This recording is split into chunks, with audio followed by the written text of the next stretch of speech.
For the male category, please proceed in front. Mr. Jackpot, tayo. And for the female category, please proceed in front. Miss Aniel Grace Corazon.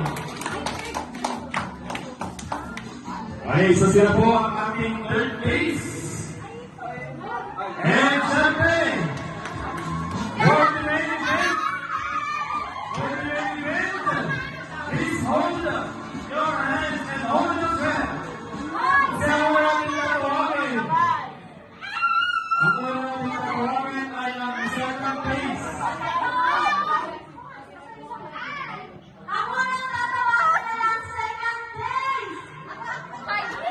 Okay, so please.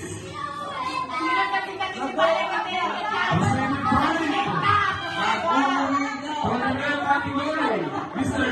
Norman Rodriguez. And our first and Mr. Dan Silver 2024 is no other than Zaijan Nakade. For female category. Ang mga pagkakawagin ay ang second place. So please proceed in front. Miss Essie Alonso.